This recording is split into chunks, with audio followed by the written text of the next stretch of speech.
binders, so I'm like giddy right now. I have binders. I'm like, oh, I'm shaking because I worked out with Kayla.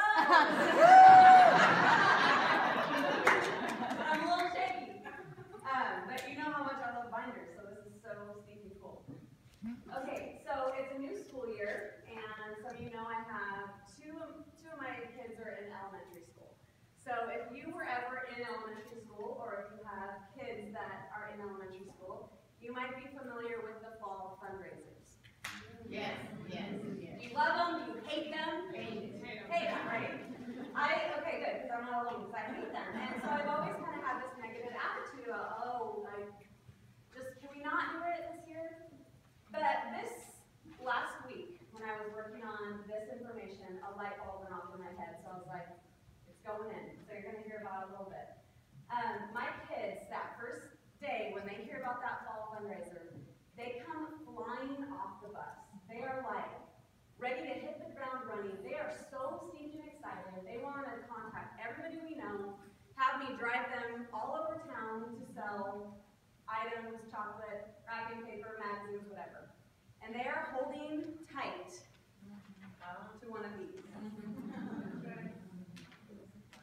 See, it's not a matter of if they become a high achiever and win a prize.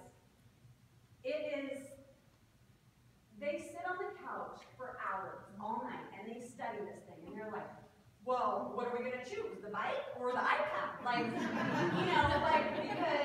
we're getting one of these, so I don't know, what do we do? I want the bike, but I really want the iPad and the trampoline. So, like I said, a light bulb went on, and I was like, you know what, boys? We're going to do whatever it takes. If that's what you want to do, we're going to make it happen. So if you got an email from me asking to buy from Roman fundraiser, that's why, so sorry. I was doing it for him. It was all about, it was our plan, right? So anyway, as children, we start out that way. We start out as the sky is the limit. Nothing is impossible. We can do anything. We don't even really think about all the stuff in between. We're just like, we're going to get there. Somehow, we're going to get there. It's going to happen. So this is probably not the first time that you have heard about the importance of goal setting, right? It's probably not going to be the last either. So why do we set goals? Can we really be successful without first starting with a really good goal? You see, all of us in this room have something in common.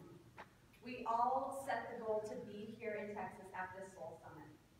And for some of us, I know for us, it's not easy. But we have the mentality. We always have the mentality with a soul event that we're just, whatever it takes, we'll go. We'll be there. And we just make it happen. So all of us should feel really proud of ourselves that we're here. You set a goal and you achieved it. Zig Ziglar said, if you aim at nothing, you will hit it every time. So without goals, we are literally shooting arrows with no target. Our goals keep us on track and they keep us focused. But in order for that to happen, we have to get super, super specific. We have to really tell our subconscious exactly what we want, very, very specific, and we need to give it a deadline. So Soul has given us so many goals that we can really focus on. So we have Soul Leader, Soul Elite, Founding Top 30, Costa Rica. So what is your goal? What are you super passionate about?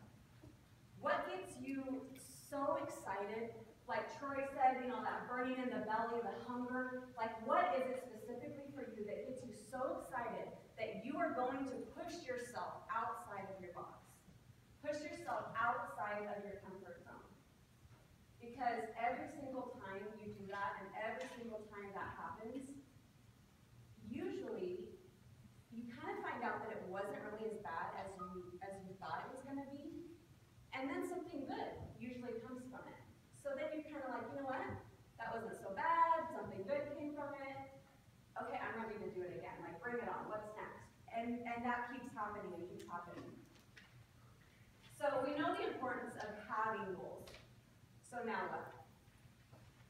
Well, you have your prize poster in front of you.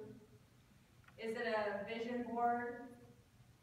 You know, we may not be 10 years old, and it may not be a trampoline, and it may not be an iPad, or maybe it is an iPad, but that's one of their new. That's okay, I guess.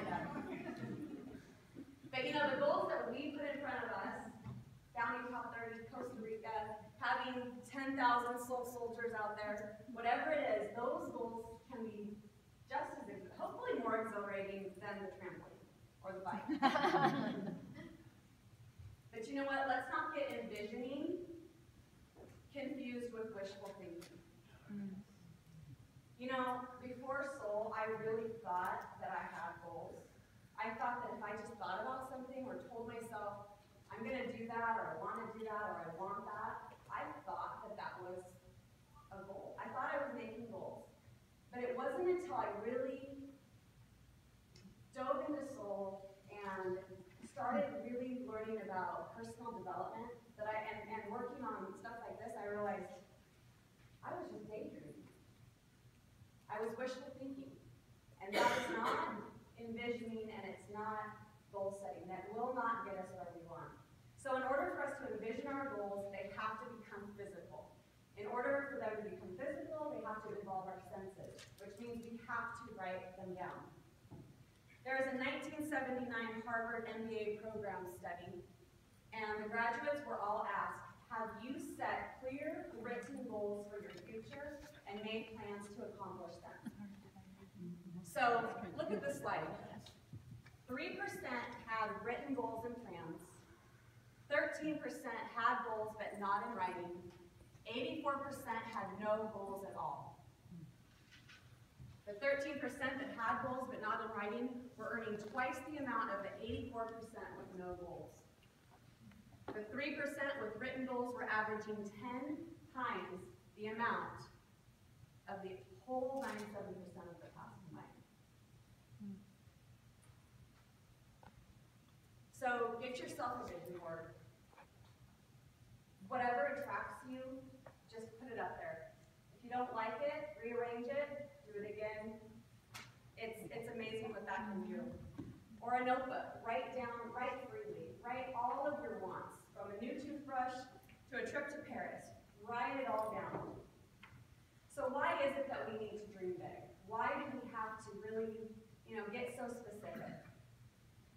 When we dream big, we get the fire in the belly. We get excited. We get passionate, and it pushes us to action. We do things that maybe we wouldn't have done otherwise. Then we attract positivity. We create the law of interest. Well, what is the law of interest? Years ago, Obi and I were in Southern California, and we rented a little Nissan Murano. It was a little SUV, and it was cute, and it was little, and we were buzzing all around, and we both were like, we've never seen one of these cars before. Like, neither of us were like, we never even knew this car existed. It's so cute. Well, what happened when we got back to Oregon? All of a sudden, there's like Nissan Muranos everywhere. We're like, So what is the point? The point is that they were there all along. We just weren't tuned into it. Our mindset changed.